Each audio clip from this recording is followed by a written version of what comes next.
Okay, we'll get started. Om.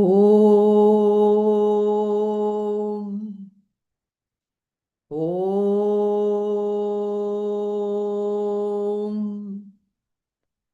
Om.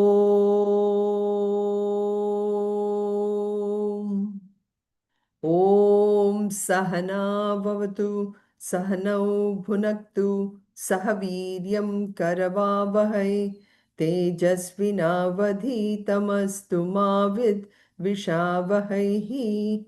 Om Shanti Shanti Shanti.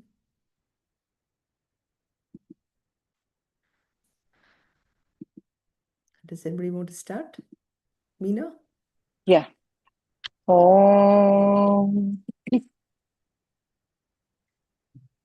Partaya Pratibodhitham Bhagavata Narayanena Swayam Vyasena Krititham Purana Munina Madhye Mahabharatam Advaitam Vridavarshinim Bhagavatim Ashtadashatyayinim Ambatvam Anusandadami Bhagavad Gita Bhavad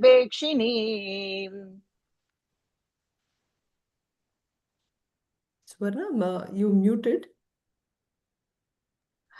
नमस्तुते व्यासविशालबुद्धे फुल्लारविन्दायतपत्रनेत्र येन त्वया भारततैलपूर्णः प्रज्वालितो ज्ञानमयः प्रदीपः प्रपन्नपारिजाताय स्तोत्रवेत्रैकपाणये ज्ञानमुद्राय कृष्णाय गीतामृतदुहे नमः।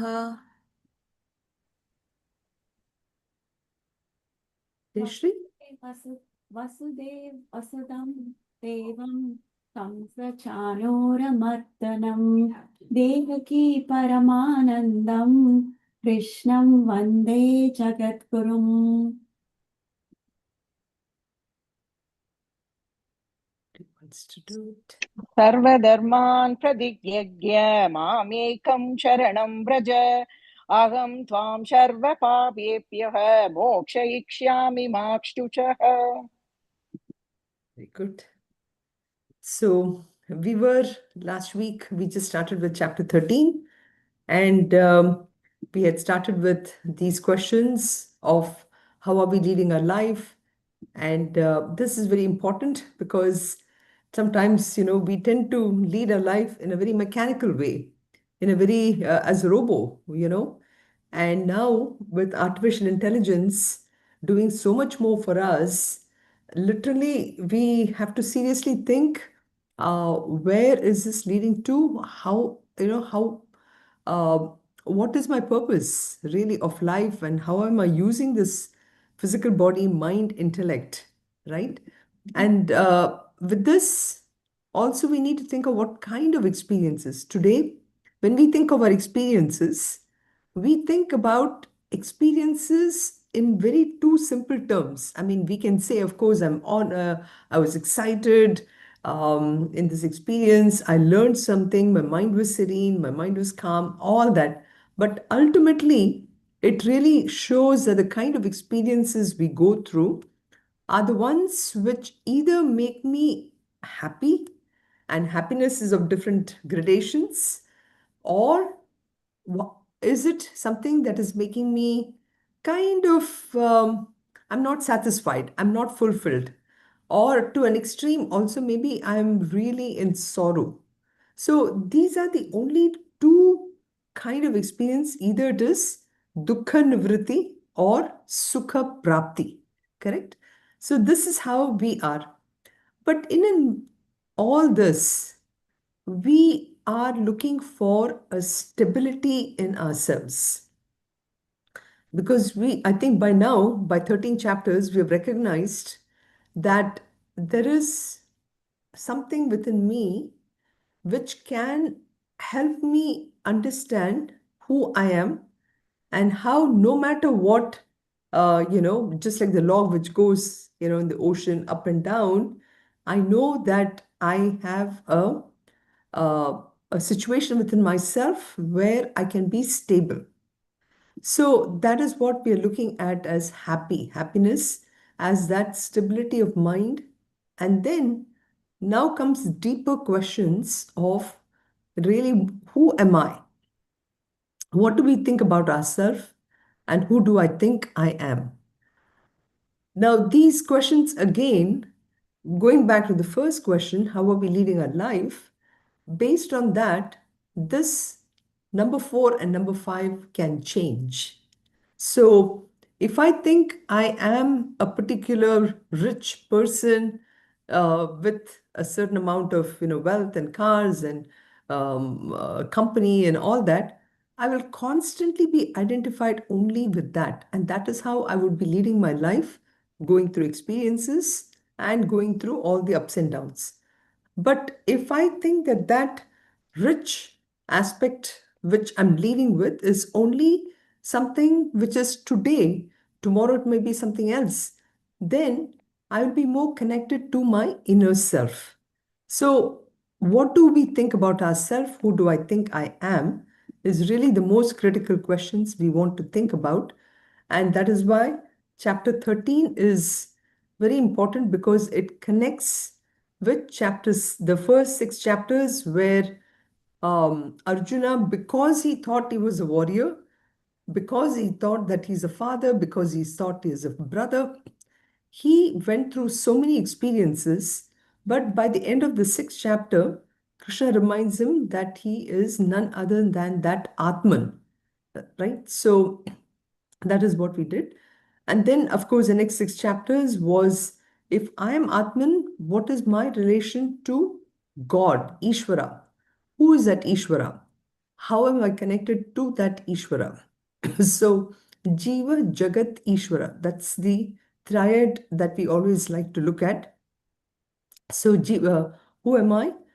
How am I connected to Ishvara? And what is the connection? So this is where chapter 13 really comes into play. And chapter 13 has actually only 34 verses. But one verse has been added later, and when we come to the actual shloka itself, we will talk about that. So we went through quite a bit of an introduction, so I won't go through all the Tattvamasi aspects. Like I said, it is about the nature of Ishvara, and this is Tat and meditation, which is the 6 from 7 through 12. And then now we are coming to this aspect of Asi, or where we are trying to establish a connection, or what we call this is an Aikyam. Jiva, Ishvara, Aikyam. The essential oneness. Asi meaning the essential oneness of the Jiva with Ishvara. So, this is what we are trying to address moving forward today in the first 2 shlokas here. So, Jiva Ishvara Swarupa Aikyam, starting with Tvam, which we did. What is the relation with Tvam, Tat, and Asi? And here, this is where we actually kind of got into it by saying that in order to understand this relationship of me with everybody in the world, and to the fact that ultimately the essential oneness, we can use this example of a wave and an ocean here. So if I look at this ocean has these waves which are constantly being born and constantly dying, right? So the wave is always temporary. Now, ocean, on the other hand, is really vast. The wave itself is very small here. So, what causes the waves? It is nothing but that ocean, correct? Ocean is the cause, and the wave is the effect here. And this wave is also temporary. So if we can, and if we go one step further, if ocean is the one that is really giving it the substance, then the question comes is, what is the substance in an ocean? So obviously it is H2O, correct? Water. That is the thing. So we need to, when we look at, like even if you go to Lake Michigan or the beach, the first thought for us is not that it is water.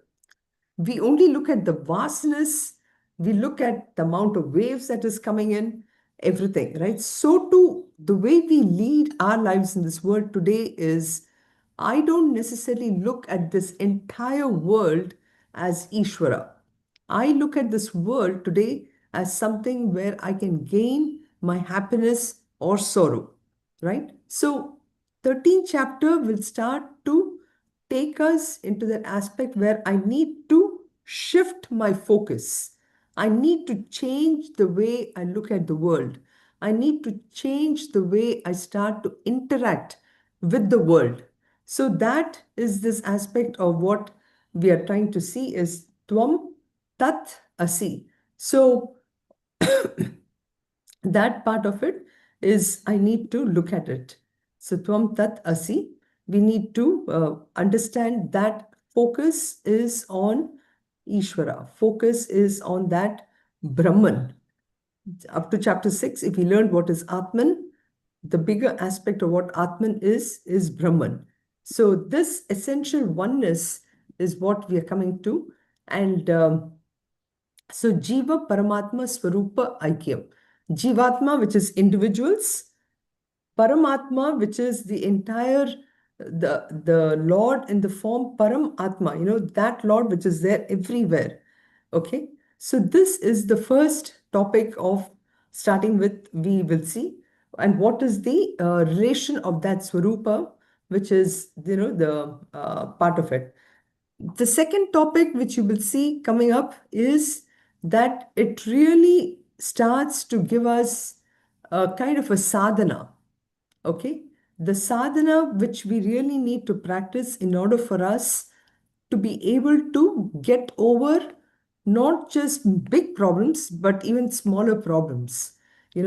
That part of it also we can really understand just by looking at this beautiful ocean and the wave example.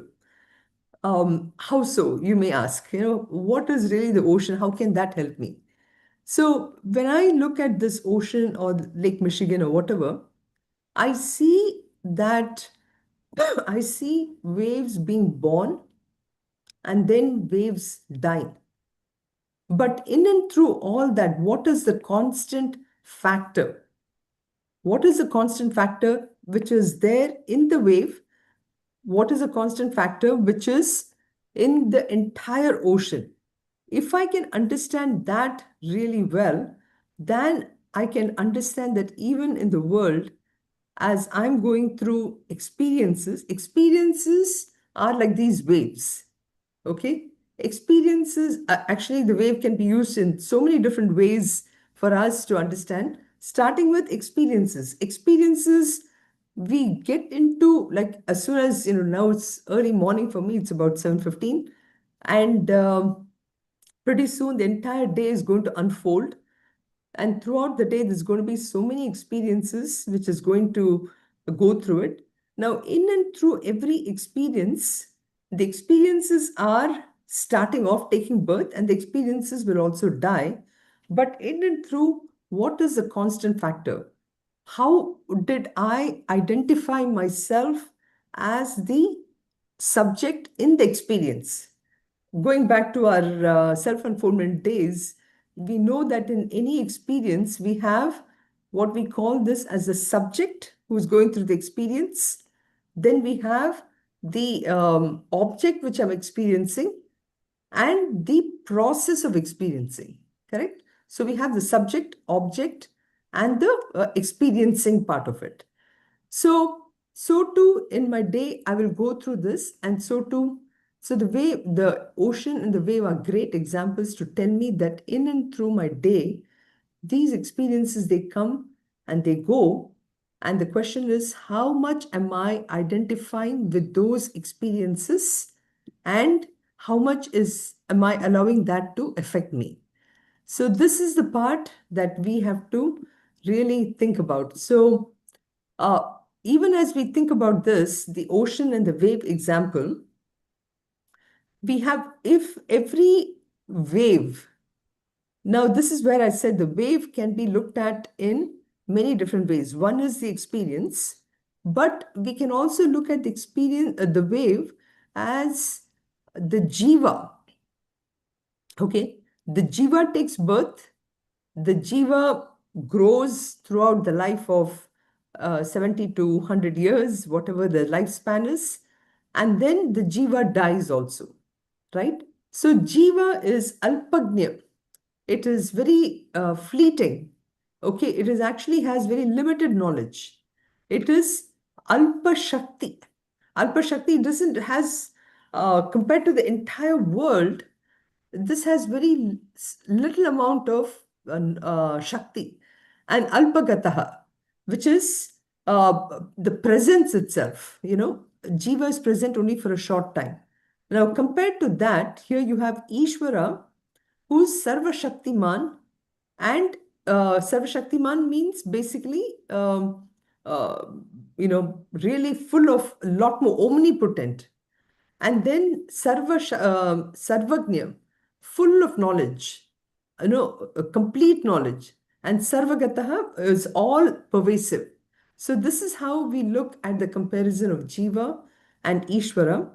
And so Jiva and Ishvara, they seem to be totally different, but in reality, the difference is only in the size itself, or what we think. It's actually, this is where the interesting part comes is, do we identify ourselves as a jiva, or do we identify ourselves as Ishvara? This is the big transition that we need to start thinking about having is in here. So this connection Can we is what, say, I have a question. yeah. Can we say Jiva is part of Ishvara? We can start off initially by saying that Jiva is not part of Ishvara. Okay.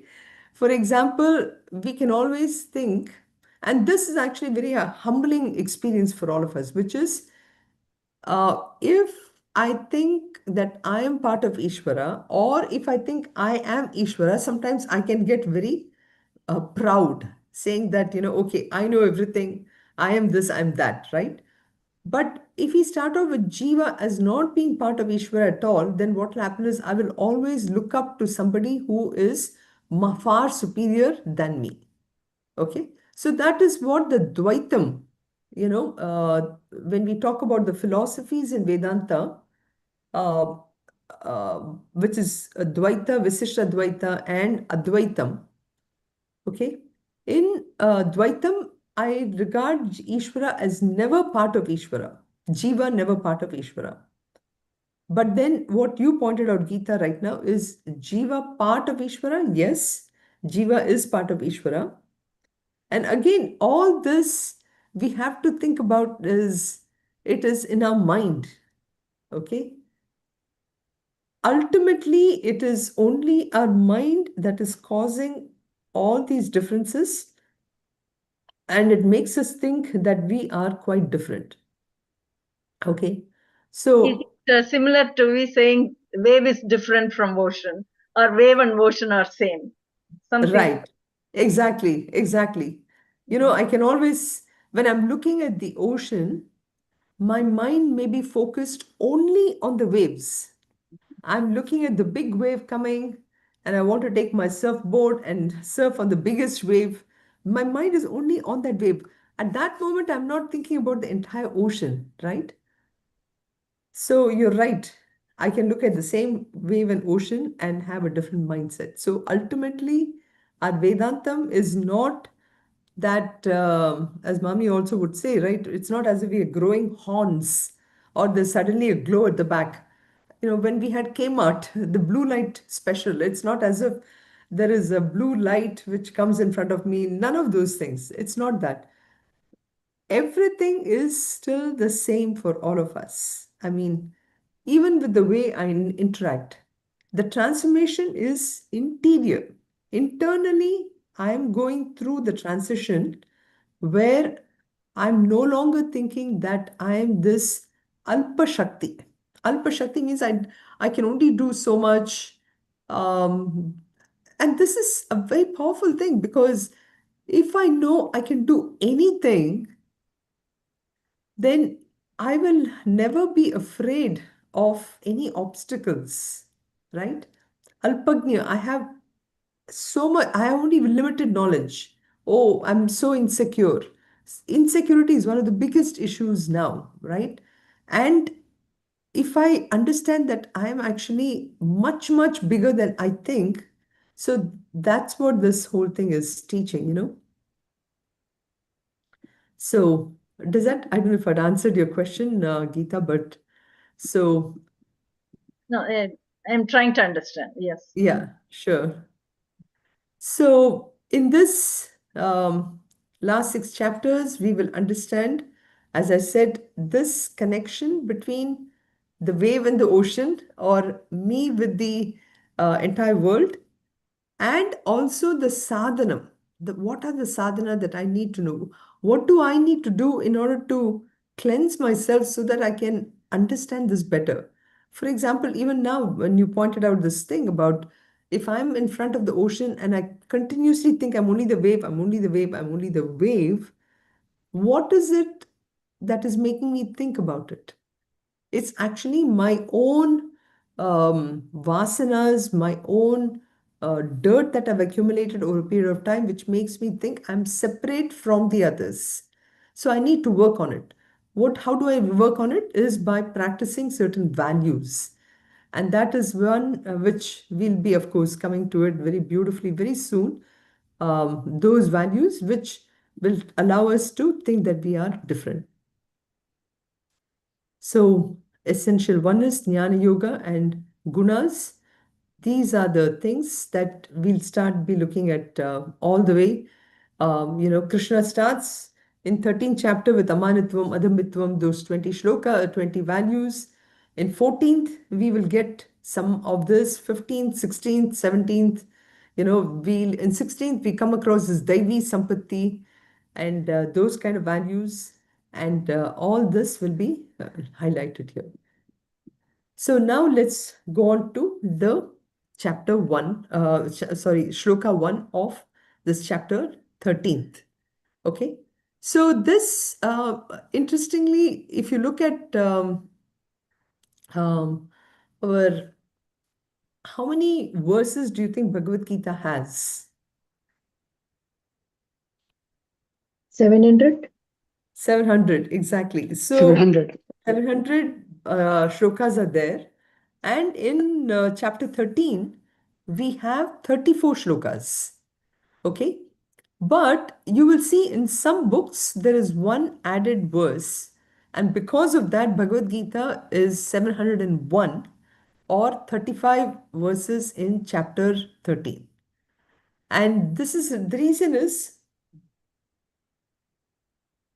we have a great Mahatma called Madhusudan Saraswati. Now, this is attribute, the shloka 1 is actually attributed to Madhusudan Saraswati, who is a great devotee of Lord Krishna and who has written the entire commentary for Bhagavatam.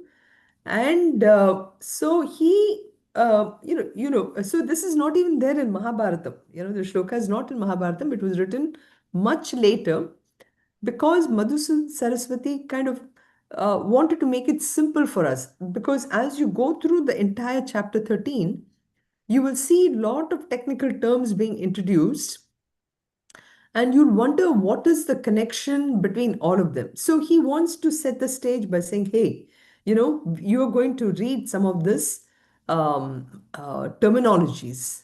So so he introduced this thing as if Arjuna is asking, so the verse starts with Arjuna Uvacha Prakritim Purusham Chaiva Kshetram Kshetrajñameva cha etadveditumiच्छामि etadveditumiच्छामि Jnanam Jneyam cha Keshava Jnanam Jneyam cha Keshava. So, in some sense, you can look at this as the shloka as if it's the entire contents of chapter 13. Okay, it kind of lays the stage to say that these are essentially the terminologies that we'll be looking at: Prakriti, Purusha, Kshetra, Kshetrajna, Jnanam, and Jneyam. Okay, so this is the six things which we will look at. So Prakriti, I think many of you are already familiar with this terminology, Prakriti, which means, matter, anything. So among, like, even if you want to, sometimes we look at earth as Prakriti, right? So anything which is matter is Prakriti. And this actually, it's a common term which is used in Sankhya philosophy. And Purusha is the spirit, a spirit, or what is it that enlivens this matter. For example, I mean, if I look at this phone would be of no use to me if it was only a fancy gadget with all these buttons and apps and all that, app buttons. But what is it that makes the app work for us?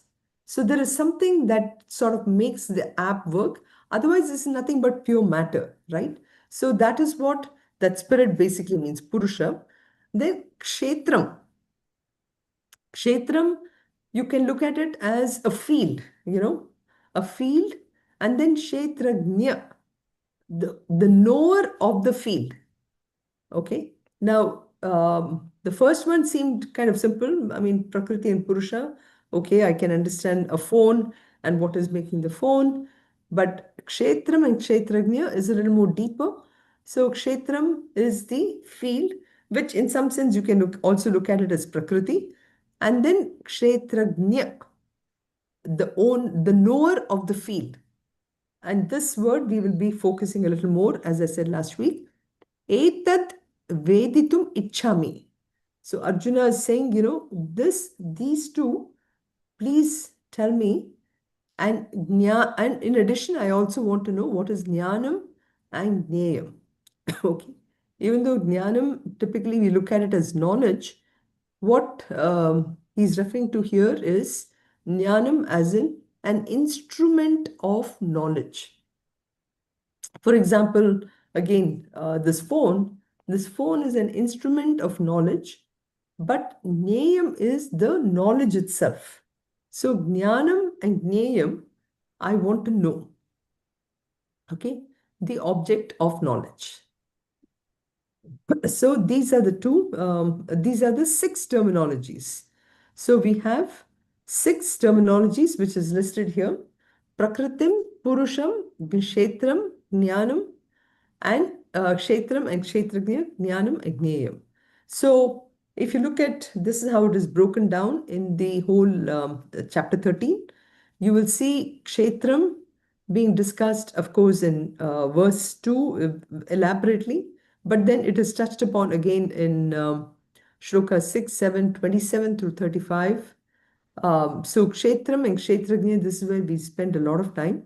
And then because these terminologies have been introduced, you have also some of the later on verses which talks about Jnanam, Neyam, Prakritim, and Purusham in Shlokas 3, 13 to 18, 20 to 22, all this. So this is the essentially what Arjuna is asking. And so let's look at what all these are. Okay. So that's basically also Shloka 1 is nothing but an introduction which we are looking at. So now we will go a little more deeper, but I just want to point out in here, when we look at Kshetra, so among the six terminologies, he will actually start to work on the word Kshetra and Kshetrajna. Okay. Now, why is that, you may ask? Well, Kshetram basically represents the entire material universe. Okay. When I say material universe, we immediately think about whatever I'm seeing outside of me. For example, I'm sitting in this office here, I'm seeing In front of me, a chair, I'm seeing in front of me a sofa, I'm seeing a window, all that, right? Now, kshetram is not just all these things which are outside me. And let's say if I had a window in front of me, okay? And from the window, I'm looking at all that. Now, kshetram includes the window and all the objects which is outside me. Now, let's take this concept a little closer. When I think of what is the window from which I am looking at the world, what would you say? What would you say is the window from which I am looking at this entire world? The instrument which helped you to see The instruments, which one, Chandra? the instrument which helps you to see the whole world, Okay, like for example, through which you are using the way.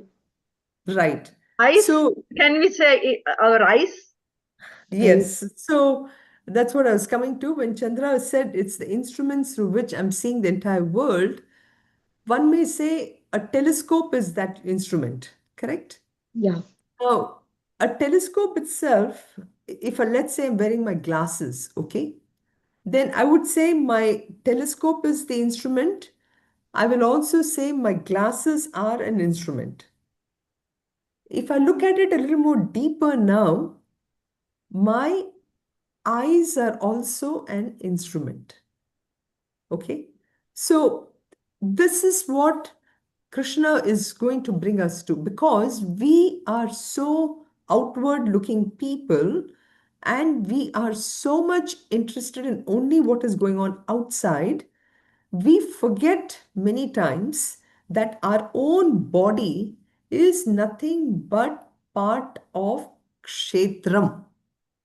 Okay, and this is very important because we look at our physical body along with the eyes and our body itself, which we spend so much amount of time really working on this physical body, the amount of insurance we pay, the amount of shopping we do, the amount of eating we do, all this is because we are looking at the kshetram as outside.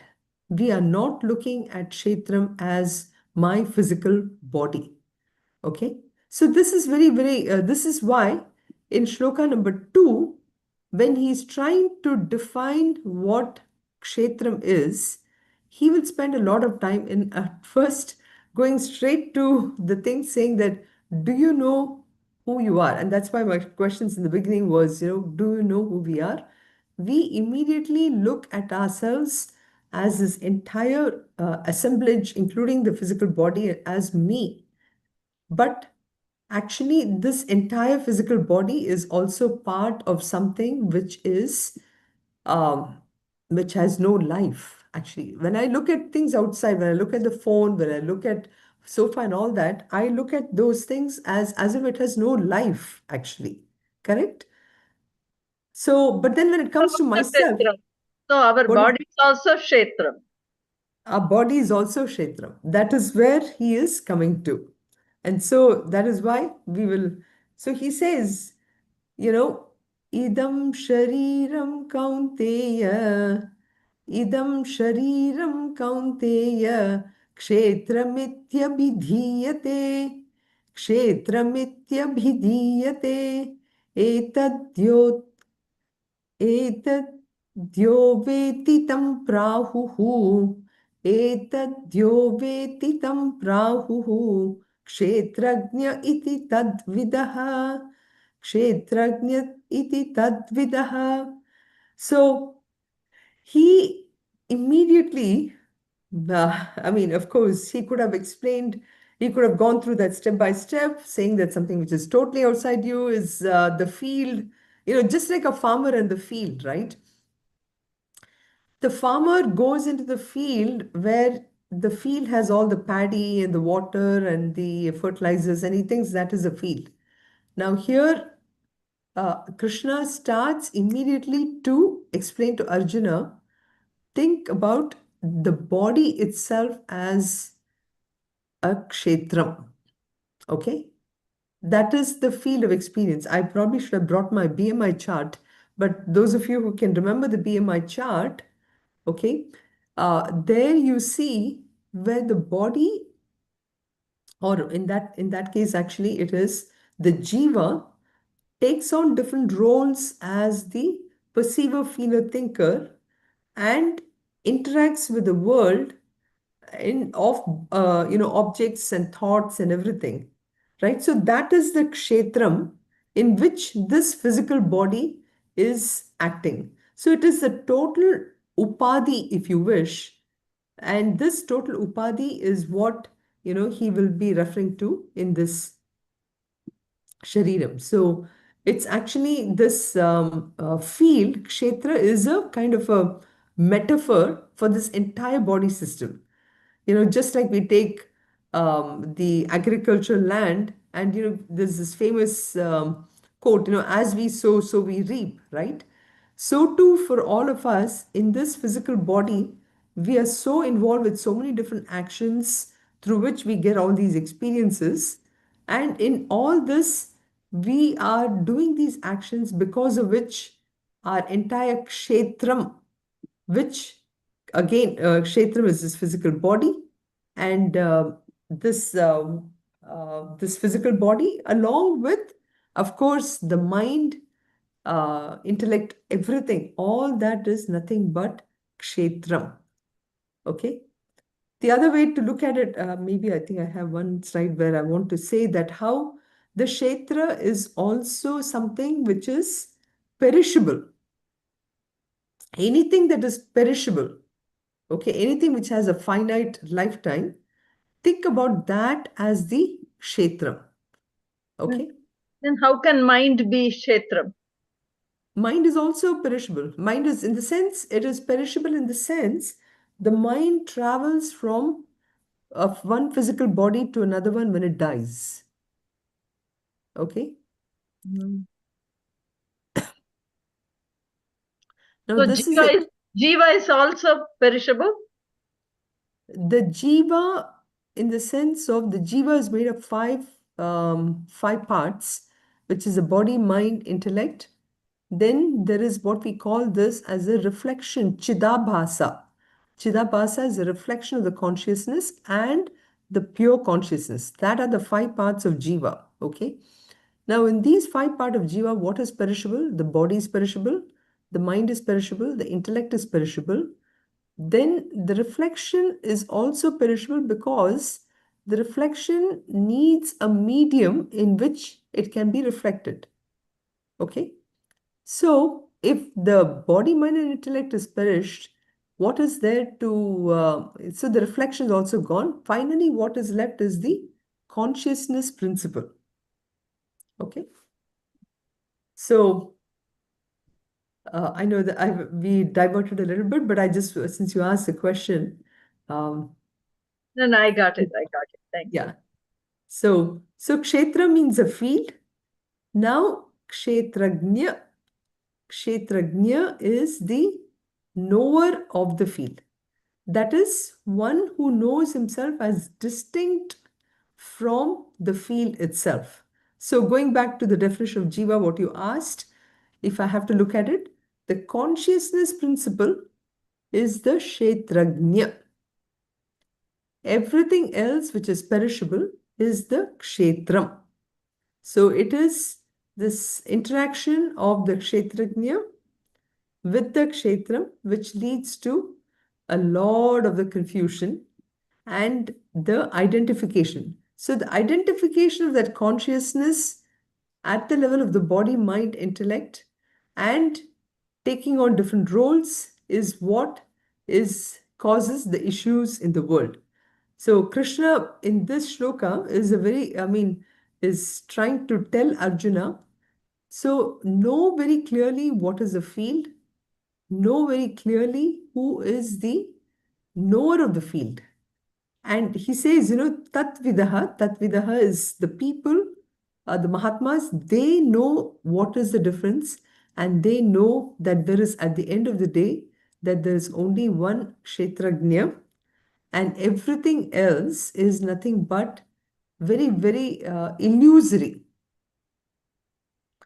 And when I say illusory, for example, if I can take on a role of I am the consciousness, okay, and everything else, my interaction with the world happens because I identify myself with my physical body and my roles, and I go through some experiences, all that is nothing but an illusion.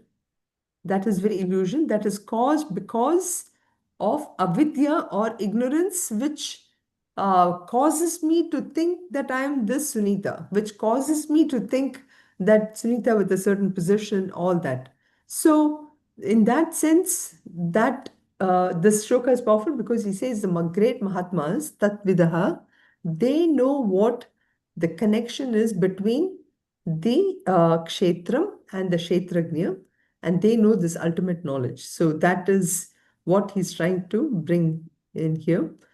And so the Kshetrajna, like I said, they are, we can skip this. I will. So um, ultimately, so just to show that this is the, I think I went through it already. So Kshetram, and this is what I wanted to mention. Kshetram, that is this world, everything what I'm in, starting from my physical body. So this example that I gave on when I'm looking through the window outside, which is again is an analogy for my physical body. So this physical body, along with everything that I'm seeing, this one, it is it undergoes degradation or kshiyate. So kshiyate iti kshetram. So how do I define what is kshetram? Kshetram is that which everything leads to degradation or destruction. So that is the one meaning of this one, that it is decay or destruction. So kshiyate iti kshetram, kshetatvat, all these are words which basically is trying to say that you know, is perishing. For example, I think I remember reading in listening to an old Deepak Chopra's thing where he was saying about how all the cells in our body every 7 years or something, we get a completely new set of cells. We don't even know what's that we are going through this, but still we get attached to the notion that this is who I am. In our mind, this is what we think. So that's Akshiyate Kshetram. So Kshetram includes the mind, the body, and this entire world. It's not just something which is outside me. The minute I know that Kshetram includes my mind and body also, then I will start to not have that much of an attachment to this body because I know this body is going to die one day. And so, why would I spend a lot of time trying to get closer and closer to this thing which is decaying? It's like, for example, my phone. I mean, I know my iPhone, there are so many upgrades. I still have the i12, which works really well for me. But if I'm the kind of person who wants to change the phone, i13, 14, 15, um, then my mind would be always focused on something which is always decaying and disintegrating and all this, But that's the way we are leading our life today. And that is why the question I brought up is we are leading our lives today by focusing only on things which are degrading, you know. Now comes the more important thing. So the second one, which is Kshetrajna iti prahuhu, that is what the Mahatmas are saying. Whatever now illumines or whatever brings thing to life. And just as an analogy, my phone is a dead phone if I did not have any charge in it, right? By charging the phone, immediately all the apps starts working, and then the apps, they tend to power up the whole phone system itself. So too for all of us, the apps are like this mind and intellect, So the mind and intellect is the one which is making things happen, but ultimately it is that charge which is making things happen. Okay. So think about it that way for all of us too, for our physical body right now.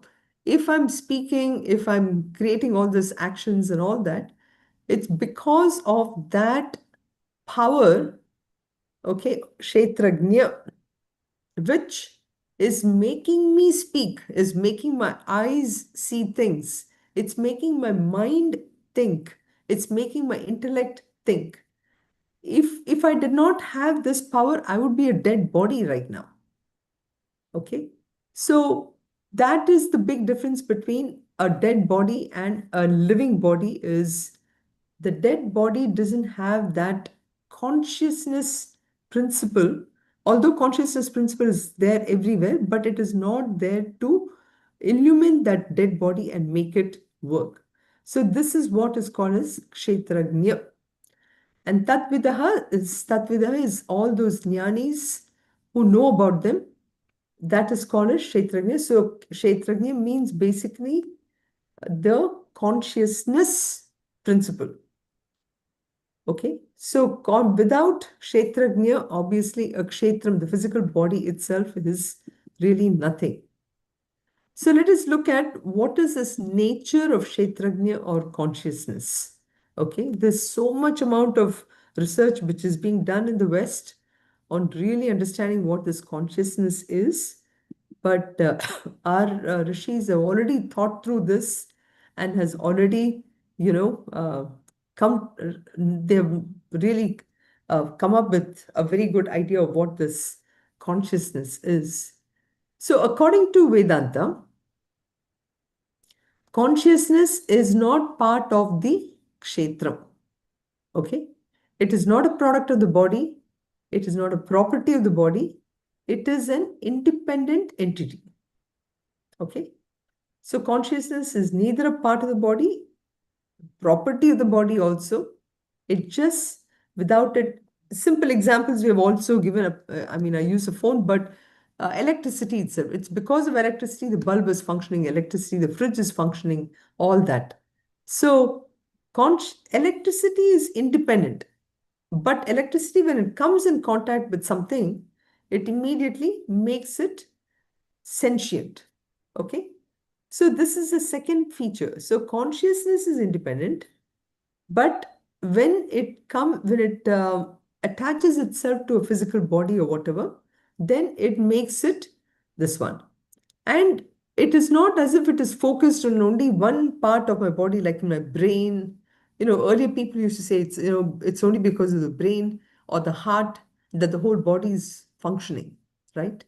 So in some sense, it is true because they are in control of the processes. But so this is the second feature, it pervades the entire body. The third thing is that it is not limited by the boundary of the body. It is completely pervasive. It is everywhere. Okay? And it will continue to exist even when the body perishes. So that's why I said, Jiva has these 5 elements. Okay, it will continue to exist even when the body perishes. It is eternal. So that is what we mean by saying it is all pervading. And the last point is it will survive even the body is completely unrecognizable or whatever, because the only thing is that the consciousness, it needs a physical body or a mind to function. Okay. Now, so when there is no body or when there is this one, it is difficult to see the manifestation of it. So because the manifesting medium is not there, you will feel that, consciousness is not there. Okay. Just like, for example, in the case of dead body, right? In the dead body, we need that consciousness to power that body. Okay. But that established connection should be there. The consciousness has to attach itself or connect itself to the physical body for it to work. The minute all these processes, so sometimes, we look at this question always comes, what is life? So is life consciousness? Not really, because life is, if you look at it, is really the many processes. It's the process of the heart, it's the process of the five pranas, right? So all these constitute life, and consciousness lends itself to the life processes in order for the physical body to act in the world. So, Kshetrajna, to summarize, is the consciousness principle. Kshetram is everything that is perishable. As simple as that. Yeah, Okay. I have a Yes, question. yeah, sure. Now, this is my final slide. I just wanted to finish off with this two Yeah, shlokas. finish, I wanted finish, to, yeah. finish. No, done. No. Can we connect life principle to Jiva? Yeah, yes and You said no. life is not consciousness. I understand. Life is, for Conscious. life to function, consciousness has to be there. So can we say life is also Jiva? Can we say life No, because Jiva, as I said, is the five and things. In that okay. five things, the Mhm. Pranamaya Kosha and the Annamaya Kosha, they both together are the ones which functions, and essentially it's the Pranamaya Kosha which we call this as life, you know. Without the Pranamaya Kosha, with Prana, Apana, Vyana, Udana, and Samana, those five processes, the body will not function. Correct. So, Correct. yeah. So Jiva is more than that. Jiva is Above. more than Pranamaya. No, it is not above. What I meant is, in terms of the composition of what is a Jiva, it is that life which is powered by consciousness, and that life is nothing but Pranamaya Kosha. What is it powering? It is powering the Annamaya Kosha. Okay, this is something which is, if you think about it, our body. Do I have to think whether my blood is supplying the materials? Do I have to think whether my heart is beating? Do I have to think if my digestion is going on? All this is automatic. So my physical body, along with pranamaya kosha, is happening all the time. Mind, on the other hand, now directs actions, the physical body. So mind is also part of jiva. Intellect is a rational thing that is also part of jiva. Okay. Vasanas, that is also part of jiva. Now, these five things are only one part of jiva. Okay. So life is also part of Jiva. Life is part of jiva. Okay, I Yes. got it. Mhm. Yeah. Yeah. Sorry, I made it a little more complicated. I'm trying to No, bring I some understand. logic into it. Thank you. You're welcome. Hari Om, one Hari Om, question. Anand. Yes. It says the whole world perishes at some point, Yeah. which is the Jagat. So, is this, the concept of Kshetra, is it applied to the Jagat, the world, or is it different? The word Kshetra refers to the world. Kshetra refers to the world, of which our Shariram, individual Sharira, is one small part of it. And of course, the world goes through three types of destruction. One is, of course, the Pralaya, where the entire world, the entire universe goes into the seed form. That is one, that is what probably you're referring to. The other two, of course, is when I go to sleep, right? That is also kind of pralaya.